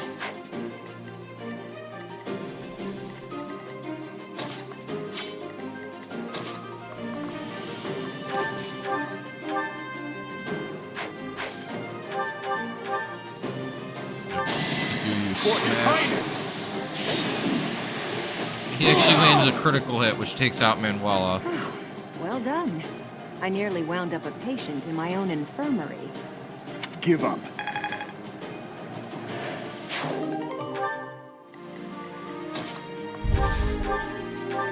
Dimitri can double her now. Oh, wow, okay. No hesitation. So when you get a critical, they get like a cut-in with their face. Ouch! Was that really necessary? That is that. I expect no less. All right, that's that. The winner of this mock battle is the Blue Lion House. This victory is the result of everyone's hard work. Thank you, my friends. You did well. 1 in 8 turns. Byleth is the MVP. Thanks to the efforts of Byleth, all your allies' motivation. So whenever Byleth is the MVP, everybody's motivation goes up. If someone else is the MVP, only their motivation goes up. It kind of incentivizes you to let Byleth. Professor, I've been looking for you. We're in the reception I hall. was hoping we could all share a meal together. It could serve as both a victory celebration and a post-battle analysis. What do you think? I'll say victory celebration. Of course. After all, we fought hard out there. Such exertion is bound to make anyone hungry for respite. Don't you agree? Come now, Professor. We can't very well celebrate without the key to our victory present. He's right. He really is. We were only able to win because we had your help, Professor. Yes. Compared with that boar who knows nothing save frontal attacks, your tactics were nearly decent. Felix, you really ought to stop picking fights with His Highness. Don't worry, Ingrid. I encourage all to speak freely. And I must agree that the Professor's tactics were truly extraordinary. I have much to learn. Oh, sure. But today was exhausting. I'm so hungry I can barely stand. To be honest, so am I. Let's head to the dining hall. Together. Professor, I'm sorry to intrude, but you don't look too happy for someone who just won. Oh, I can say you're mistaken, or is that so? You're mistaken. You say that, but your eyes tell a different story. I know we only just met, so this may be difficult for you, but I'd love nothing more than to share our happiness with you. Joy can be so fleeting, after all. We're all in this together, so I hope you will consent. I'm sure the rest of the class feels the very same. Well, come along, Professor. Let's enjoy the fruits of our labor. Alright, let's look. Sure.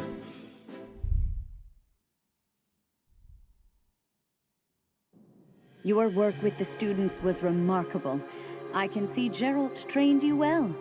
I do hope you were able to use the occasion to bond with the students. I'll say I did. I'm so happy to hear it. Nothing would please me more than if you used this coming year to grow closer still. Of course, the mock battle was mere practice. The real fight is the battle of the Eagle and Lion, which will take place during the Wyvern Moon.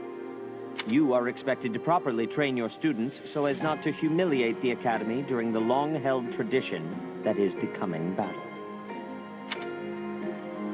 As for today, I have called you here to tell you of your mission for the month ahead. Your class is to dispose of some bandits causing trouble nearby. I'll say my mission. Those affiliated with Garreg-Mach Monastery have a moral obligation to help those in need, regardless of social standing. Students are no exception. Each month before the newly birthed moon departs, each house of students must complete their assigned mission. You shall work to complete the task at hand alongside your students and report back to the Archbishop before the deadline. Understood? I will soon provide you with the necessary details for your first mission. If I told you now, I expect you would only forget, and I despise repeating myself. I can sense something special within your heart. I have high hopes for you. Bandits, they say. Alright, let's like, what? Do you recall when we first met? You shall not fall so shamelessly again, correct? Have you no words for me?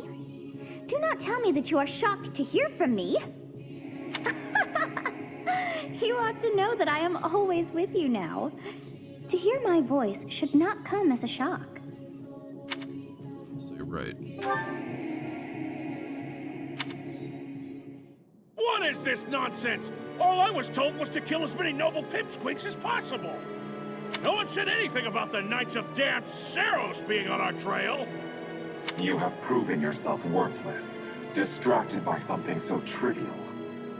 This is some sort of a dude with red and black armor and a I had hoped you would achieve your goal despite the helmet setback. with a red and white But mask. Now a child of the Knight's former captain is in play. How interesting. Hey, this isn't what I agreed to. It's the bandit dude from the Hiring a prologue. mercenary as a professor. What was that woman thinking? Are you listening to me? How do we finish this? You die. What? Underestimating the Knights was an amateur mistake. One you will pay for. The road to eternal torment awaits you all. Now I must locate your replacements. Wait! Get back here! Damn you! So, we're gonna fight the bandit dude.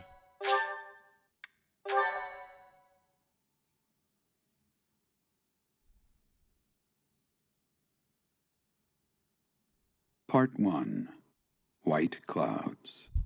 Heartstring Moon. Familiar scenery.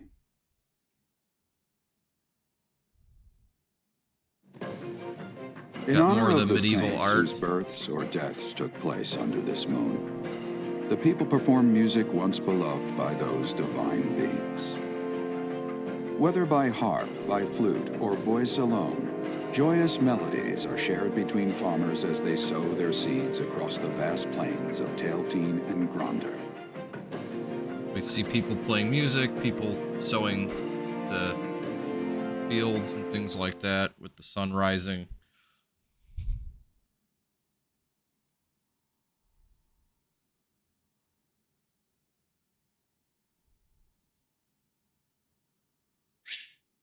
There are new places to explore in the monastery. You got 2,000 gold from the Church of Ceros for this month's activity. As you have already been notified, your mission is to subdue some bandits. Our students have been learning about combat through study, but this is a precious opportunity to provide them with practical experience. The Knights will support your mission and are prepared to offer their assistance if necessary. In short, this is no mock battle. You must be prepared for anything. You will receive a message from the Knights when it is time to depart. Until then, use your time wisely. This will be our first true battle. I'm looking forward to fighting alongside you, Professor. So I'll say as am I. During the mock battle, your commands were thoughtful and thorough, as was your strategy. With you on our side, I'm confident we will prevail. It seems we have some time to spare before our departure. Let's use this opportunity to prepare as best we can. You seem well. Are you adjusting to life at the monastery? I'll say I think so. Oh, I didn't expect that answer. When we were mercenaries, I handled everything. Outside of battle, you didn't have much contact with people, did you? I thought being thrown into a swarm of noble brats to teach would be a bit much for you. But I guess I had nothing to worry about. By the way, I heard about those bandits. Your first assignment is to take them out, right? That's fairly routine for you by now, but don't forget it's the first real taste of battle for those brats. It'll be tougher to sleep at night if you let one of your little pupils die. So stay vigilant and lead them well. I wish I could offer you my support, but Lady Rhea won't allow it. For now, I'll try to figure out what she wants from you. I don't mind you settling into your life here, but don't let your guard down, ever.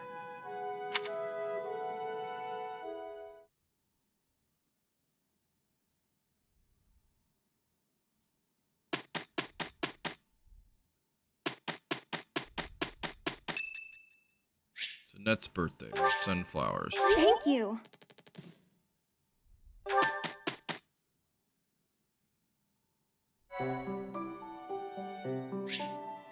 Monastery holds events with various effects, which increase the benefits of the share a meal activity for certain characters. These events will appear on the calendar. Select Explore on your day off to participate. To travel to the Abyss, speak with the shifty merchant near your quarters. To return, select entrance on the map to find the monastery. So this is the last thing we're gonna do before we finish up for today. We're going to explore. The Abyss is the DLC area. I'm gonna go grab the DLC characters. Because first off, I like them.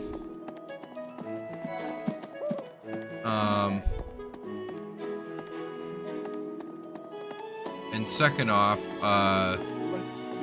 The dude, okay, so there's a shifty merchant. So this guy's like he's in kind of like he's hiding in a corner here. Go to the Abyss.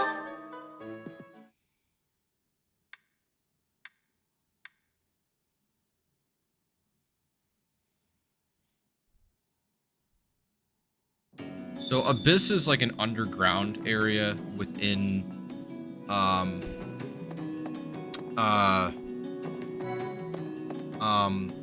monastery. So you know the monastery is on top of a mountain, so naturally, so it's basically an underground city where kind of some of the, you know, people on the fringes of society live, right? So people that have been rejected by the church, you know, by their societies or whatever, criminals, etc. So there's 4 DLC characters that we can recruit. So first there's Yuri, who's the house leader. Whoever you are, it doesn't matter much to me. But I do advise getting out of here before you get tangled up in trouble. Unless you've been sent here under someone's orders. In which case, I'll happily show you a good time. I'll say I got lost. I hadn't heard about it, so I can affect. Well, I do like people with a healthy curiosity. You are aware of how dangerous it is down here, yeah? Huh. You're that mercenary turned professor, aren't you? The one who showed up at the monastery kinda recently. Yeah. You're the one I've heard so much about. Well, I guess it's fine you're here then. You can call me Yuri. You'll want to remember that, if you ever come down here again. So we can recruit him. He's got white boots, and then he's kind of got, like, his outfit's kind of a mix of Claude's and Dimitri's. He's got, like, the coat, but it doesn't go down as far as Claude's. And then he's got white cuffs and silver buttons and a white cape, and he's got, like, long purple hair, and he's got eyeshadow. Want my help, hmm? Sure, why not? But I don't do anything for free. In exchange, let me attend the lectures you give those noble kids, yeah? I'll say invite to join your house. It's a deal. Come on by whenever you need me. If you're wondering why I won't come up to you, it's because I've got people to watch over in Abyss. So we can come down, and we got Constance here. So she's got a similar outfit to, so she's got a long white skirt, purple shoes, and then she's got, like, the vest outfit, except her sleeves, except the vest part is white and gold, and then her, like, blouse portion is black. And who might you be? Not an Abyssian. That much is clear at a glance. So she's got a mix of, like, blonde and purple hair, and she's got, like, a purple headband. A visitor from above, perhaps? With what purpose? So I'll say, I'm just looking around. I'm sure I must have misheard you. Either that, or you haven't the slightest inkling of where you are. Oh, but of course! You must be the new teacher specially appointed by Lady Rhea. That is it, yes? Rumors have been flying underground about you. Well then, I am Constance von Nouvelle. It's a pleasure to make your acquaintance. She's a mage. Oh, have you come to beg my assistance? Then rejoice, for you have the aid of a Nouvelle. You did come seeking my aid, yes. Hopefully with something befitting my station. So I'll invite you to join yours. An assignment for the Officers Academy? How splendid. I was a former attendee there myself, you know. I shall be a model of grace in my duties. So, Constance was a former student at the Officers Academy who, she's a Adrestian, but her house rebelled against Edelgard's family and they lost, and so her house got dismantled, I believe is her backstory. Yuri is, a commoner who's kind of involved with, like, the criminal underground types. See if we can find the other two characters. Because there's 4 DLC characters. Okay, we got Balthus. He's from Leicester. He's got, like, a big trench coat kind of thing, but it's unbuttoned, so we can see that he's, like, totally ripped. He's got, like, a six-pack, and then he's got black boots and white pants. So, and he's got... I haven't seen your face before. You're clearly not from around here. He's got, like, wavy, greasy black hair. You don't strike me as the thief or merchant type. I don't owe you money, do I? So he's down here because he has racked up a bunch of debts, and so he kind of has no choice but to go anywhere. So I'll say no. Oh, you're that new teacher everyone's been yapping about.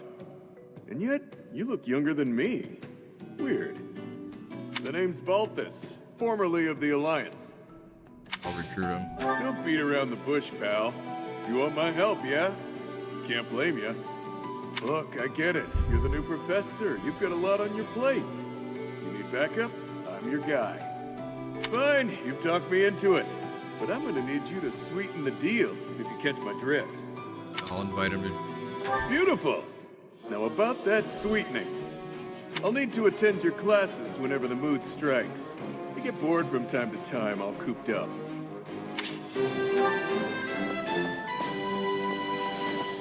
The pagan altar with, like, a pagan goddess down here. You can trade materials for renown at the pagan altar. You may find additional uses for it.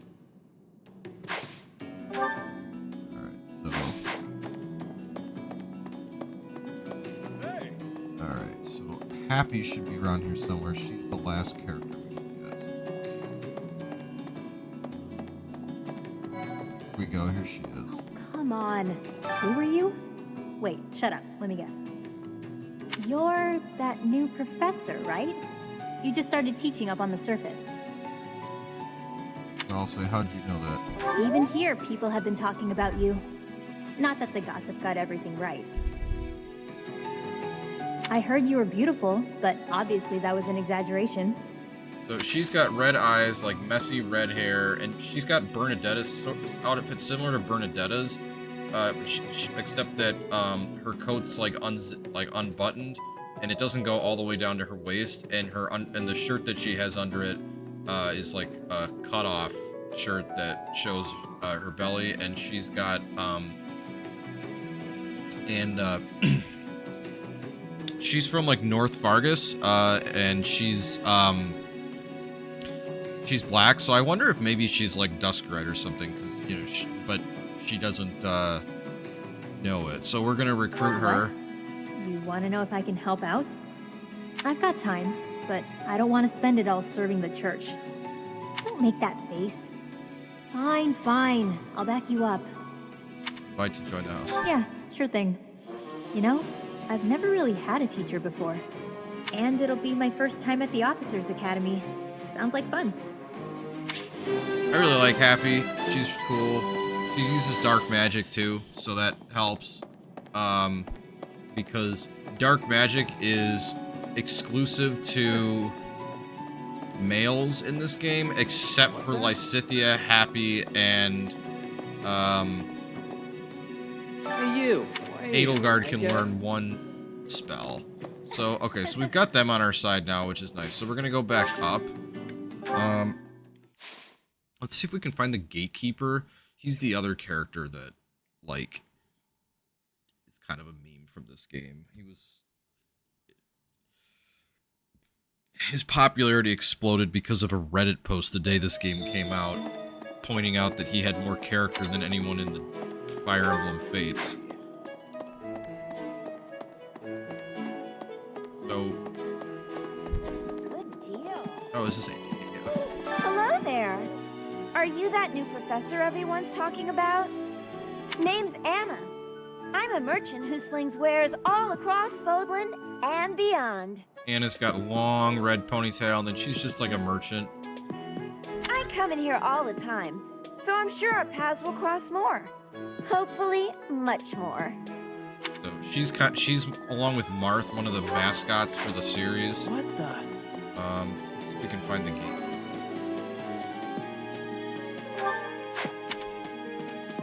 I was able to recruit the 4 DLC characters because I've already beaten the DLC side story, but where that side story lines up in the,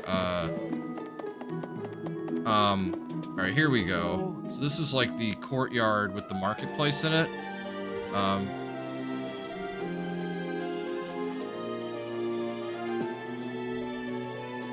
And we've got this soldier outside there.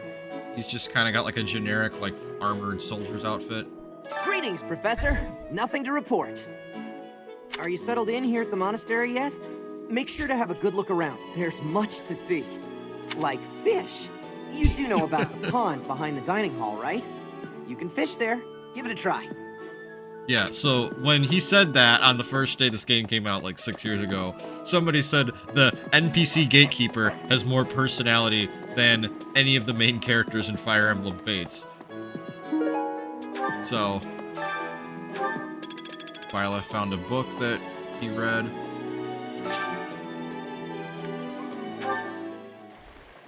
We're gonna do some fishing, I guess, and then that'll be, because that'll hit us at about 2 hours.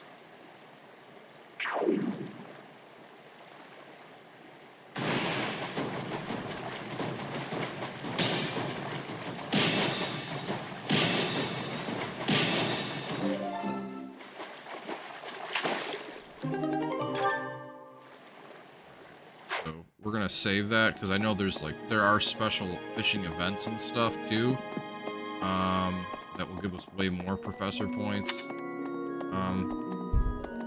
Hooked on fishing, a sheet of paper with carefully information. like you find different things to read. So here we've got Shamir. We can talk to her. Have we met? She's got like short black hair, and then she's got like a black combat outfit with teal boots and like a teal jacket that goes over it. So and like a black choker with a silver thing on it. No, sorry. You remind me of someone I know. Shamir's awesome. She's a sniper. We'll be able to get her later. Got Dorothea. Oh, Professor. Hello. I was just looking for my... Well, it's like a pale blue cloth. Have you seen it? I'll tell Manuela. Thank you so much. You... I do find you very interesting, Professor. I'm just not sure if it's enough to change classes. Let me think about it a bit more. This person isn't interested in us. Dorothea really values the following stats: charm and authority. Try to recruit this unit again after you. So each character will have one stat and one like weapon level or something that they care about, and at a certain threshold they will join you. If you have support levels with them, then that threshold will drop. So for now I think we're gonna save because we've been playing for 2 hours, and there's you can just keep going, but I don't want these videos to go on for too long. So thank you so much for joining us. We'll be back with more Three Houses as we get more into the Blue Lion's house and see how many of the other characters that we can recruit. So thank you so much, and have a wonderful rest of your day, and we'll be back with more Fire Emblem Three Houses very, very soon. Don't forget to like, subscribe, and comment, and as always, see you in the next video.